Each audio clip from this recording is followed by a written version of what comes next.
Welcome back to Beyond the Kitchen Table, a space where we talk about the conversations that don't always happen while we're cooking, but absolutely should. I'm Carlina Davis of Spilling the Sweet Tea. You may have seen my face because I share lots of amazing Southern and copycat recipes, but I created this series for it to be a space to talk about other things beyond cooking. So we'll be talking about legacy, finances, faith, grief, Alzheimer's awareness, entrepreneurship, and protecting your peace. I'm not a legal professional. I'm not an expert on these topics. I am just a mom, a wife, and a daughter who have experienced some things that I just want to share my experiences with you. Maybe something I've experienced will educate you on certain topics and also help you navigate what you may be going through. So pull up a chair because this is where we talk about building something that lasts beyond the kitchen table. So welcome to episode 1. When we realized something was not right. When we realized something was not right with my mother, I want to say it was late 2007 into 2008. I have shared multiple times about my mother on social media. My mother is who taught me how to cook. Spilling the Sweet Tea was born because of my mother having Alzheimer's disease. And it wasn't intentional. I started paying more attention to my mother in the kitchen because I realized that she was starting to lose her memory. So I wanted to make sure I knew how to make her biscuits and smother down pork chops and make hush puppies. So I started studying her in the kitchen and writing down her recipes because I saw early on that she was losing her memory. But I want to take you guys through the diagnosis and kind of what I saw as her daughter that made me wonder what was going on with her. So in 2007, around that time frame, 2007, 2008, I noticed that my mother was moody. Mind you, I'm grown. I want to say at that time, I was 29 years old. I remember it because in 2008, I turned 30. And I'll tell you guys the story in a little bit around her diagnosis. But I lived in Raleigh, North Carolina at the time. My parents lived in Kinston, North Carolina. It's about an hour and 20 minutes. So I was working in Raleigh. I had a townhome in Raleigh, but I would always go home a lot because they were just an hour and 20 minutes away. And my mother was a gem. She was a businesswoman. She was an entrepreneur. She was always on top of things. So I started noticing that she started getting very moody. Like everything would irritate her. And now that I'm 47, looking back, and I'm going through perimenopause, I think initially I thought she was going through menopause and that's why she was acting the way she was acting. I just connected those dots as I'm recording this video. But at the time, I didn't know what it was. I didn't know why she was so irritated all the time because she normally wasn't like that. But she started to get very moody. And initially I thought it may be like a depression because, her kids were out of the house. When you're a mom, your kids are your everything. And I felt like maybe she was just kind of in a place where she didn't have that focus anymore. And that's why she was starting to develop some type of depression. And when you have depression, sometimes your moods can change. I couldn't put my finger on it, but I realized something was off. Then my father called me one day and told me that mama kept misplacing her phone. Your mama can't keep up with her keys and her phone. She's always losing her keys and her phone. So that was the second sign. She was moody, always easily irritated, and she kept losing simple things. Like I said, my mother was in business with my father. My parents owned a funeral home. I talked about that in the last episode.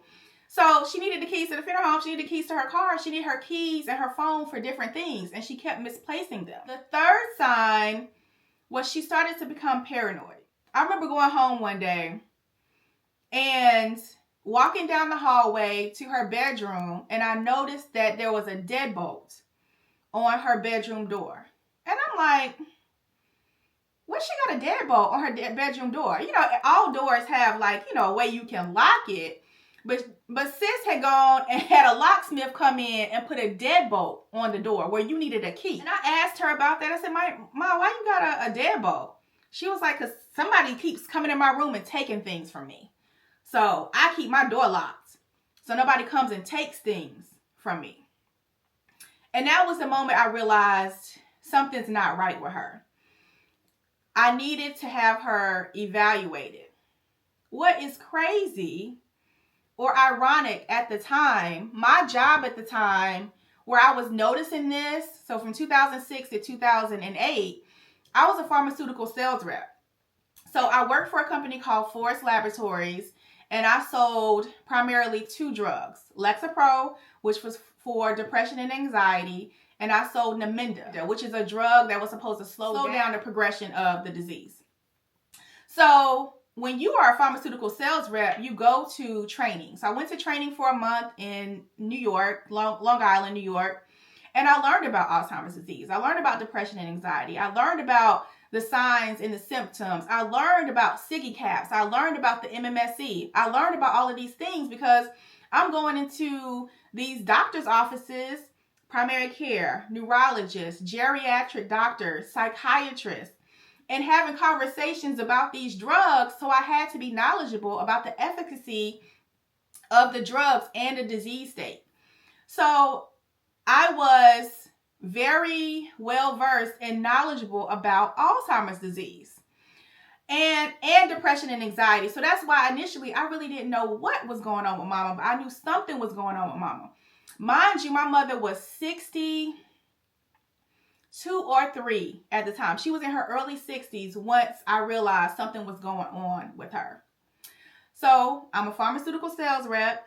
I called on a lot of Duke University doctors. So if you are watching this and you're in the North Carolina area, or you'll know that Duke University has a lot of prominent doctors. And she always went to Durham and saw her physician that was attached to Duke University. She was like, I don't trust these doctors where I was from. So she would always go to Duke. And she had been seeing this particular doctor for years. And this doctor was in my patch, right, of doctors I called on. Now, when you're a pharmaceutical sales rep, especially at that time, when you're trying to see a doctor, especially one that is associated with Duke University, it's impossible to see them. It's not like you're going to walk in and have a conversation with them. Very guarded and had a lot of processes around seeing the doctor. But I knew my mother's doctor. I knew his name. And we were getting ready to launch a new drug. So when your company launches a new drug, they have a lunch. And the lunch was set up in Dr. Evans' office. And I was able to see Dr. Evans. And my mother had a physical scheduled in a few weeks. Like the timing was just perfect. My mother had a physical scheduled with Dr. Evans within a few weeks. So when I got a chance to see him, I said, Dr. Evans, we've never met, but my mother is your patient. This is so HIPAA violations probably, but he knew who I was because my mother would have conversations with him and let him know my daughter lives in Raleigh and she does this and she does that. So he knew who I was. And I said to him, I'm concerned about her. This is what I'm noticing. I'm noticing she's forgetting her keys and she's forgetting her phone. She doesn't know where she's placed it. She's misplacing her keys. She's misplacing her phone. I'm noticing that she's a bit paranoid and then her moods are all over the place. And he said, really? I said, yeah. I said, I want you to, evaluate her. Now, at that time, doctors would evaluate initially their patients using the MMSE. It's the Mini Mental State Exam, where they ask you questions like, what year is it? What's the president's name? And they're all different types of diagnostic questions that they ask in a specific way to determine your short-term memory. So there are all these different questions and things they ask to determine if your short-term memory is compromised. And I said, she's coming in here. I told Dr. Evans, I said, Mama is coming in here in a couple of weeks. Can you evaluate her? I don't know if it's like an early onset or if it's depression, but something's not going on right with my mother. And I never went to the doctor with my mother. My mother was very independent. She was very my way or the highway. And I would go to doctor's appointments with my father because at that time, my father had been diagnosed in 2001 with prostate cancer. So I found him a physician in Durham that saw him. So I would go into his appointments just to make sure, you know, it was on the up and up and he was doing what he was supposed to do. But I never went with my mother because she never would allow me to go with her. But this particular appointment, I went with her because I had already talked to the doctor because I was concerned and I just wanted to like make sure he remembered to ask her these questions. Went her to the appointment and I'm sitting here acting like, baby, I don't know what's going on. I'm just a bystander. When that doctor started asking her who the president was and asking her what year it was and all types of questions that were not questions she would get or she was asked during her physicals, she knew. As my daddy would say, a dead cat was on the line. I remember her asking, because when you have Alzheimer's disease, especially early on, you know personally something's not right. You know something is going on. But with my mother, she hid it very well for a long time. She had this key phrase she would say, you know, I'm 16. I know I'm a little older, so I'm not remembering things as I should. So she would laugh it off, but she knew deep down she couldn't remember. And if you've listened to my videos before, I've talked about how my mother sold Shaklee vitamins. So I remember Shaklee had a line of vitamins called Mental Acuity, right? Mental Acuity was a vitamin that's supposed to help you increase or boost your memory. And she would be taking 4-5 pills and trying to take these vitamins. So she knew for a while that she couldn't remember things, but she would hide it because she did not want to confront the diagnosis. She knew, but she didn't want to confront or deal with it. And for her, that was probably the biggest downfall of what we dealt with leading up to her not being able to really take care of herself. Because she was very independent, my way or the highway, it made it a lot harder for us to care for her because of that, right? And I'll talk about power of attorney. I'll talk about guardianship. I'll talk about all of those things later in the series because those came into play. And those are major things. A lot of people, if they've never dealt with Alzheimer's disease, don't understand how you can speak for somebody who can't speak for themselves or take care of themselves when it comes to finances and things like that. So we'll talk about that later in the series. I realized something wasn't right. The doctor realized something wasn't right. But immediately after that appointment, my mother got very angry with me because she knew something wasn't right. The doctor could see it, but she still was very with it enough to know that I had told him my concerns, right?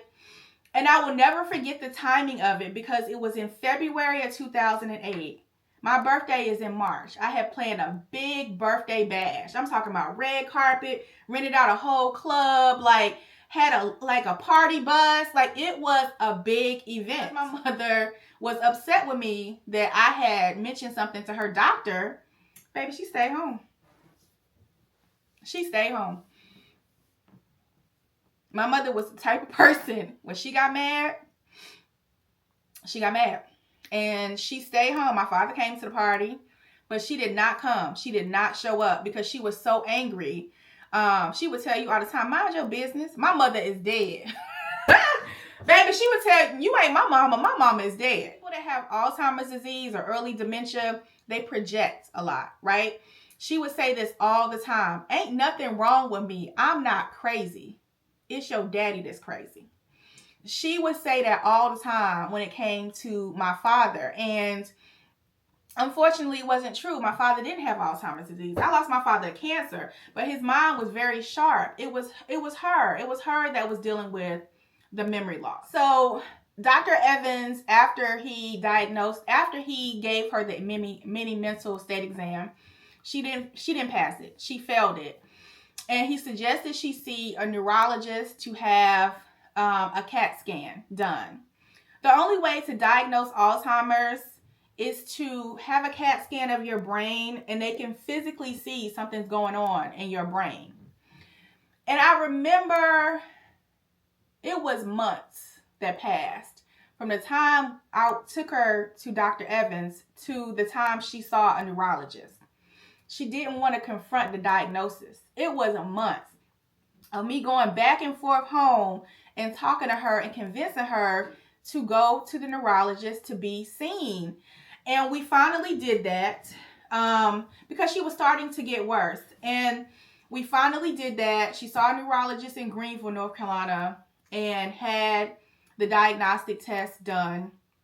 And it came back official that she had Alzheimer's disease. Even though I had been working in the pharmaceutical industry, I had talked to neurologists, I had talked to geriatric physicians, I knew what this disease was like in a sense because I learned it on the job or learned about it on a job. I never, ever in my life thought I would experience it up close and personal, especially with my own mother. If you've ever been close to it, it takes you on so many twists and turns over the period your loved one has Alzheimer's disease. And I knew, because I knew what this meant for her, I thought about, gosh, when I get married, when I have a baby, like all of the milestones I was about to experience, about those things. Like, how is that going to affect? She's not going to be able to remember, you know, as I go through these milestones. And she didn't. Like, I'll tell you guys the story around my wedding day. When I had I was robbed. Alzheimer's robbed me, y'all. It robbed me of the experiences that I was having in my life that I could have with my mama. I was robbed. By the time I got married, by the time I had a baby, she was really sick at that time. And I'll talk about that. But when it comes to the initial diagnosis, I felt so many emotions because I was so connected to the disease state and I knew what was to come. And like I said, that's kind of how Spilling the Sweet Tea came about, because I was writing down her recipes because I knew there would be a day where she wouldn't remember how to make them. Her biscuits, her hush puppies, her candy yams, chicken salad. Like, I really started studying her closer in the kitchen. That is pretty much how we found out that she had Alzheimer's disease. It was confirmed by a CAT scan done by the neurologist, and the journey began from there. But next week, we're going to talk about the emotional side of Alzheimer's disease. I just touched on it a little bit because I was robbed. I was robbed of key experiences with my mom because she had Alzheimer's disease. So we'll talk about the grief. We'll talk about the guilt. We'll talk about the exhaustion that nobody prepares you for. You grieve your loved one a little bit at a time as they go through Alzheimer's disease. People don't talk about that and they don't prepare you for that. But here at Beyond the Kitchen Table, we will. If you've experienced something similar to me, you don't have to share the details in the comments. Just drop a purple heart in the comments. You know you're not alone. Okay? Drop a purple heart in the comments. If you want to share your experience, that's fine. This is a safe space and a community to do so. I'm definitely going to share mine because I feel like what I've been through can maybe help somebody. So if you know somebody who has a parent or a loved one that has Alzheimer's, share this video with them. Subscribe to my channel so you don't miss the next episode. Like I said, we're going to be talking about grief, guilt, and all things that come with this emotional roller coaster that is Alzheimer's disease. So thank you guys so much for watching. Thank you for joining me on this episode of Beyond the Kitchen Table. I love you and I'll talk to you soon.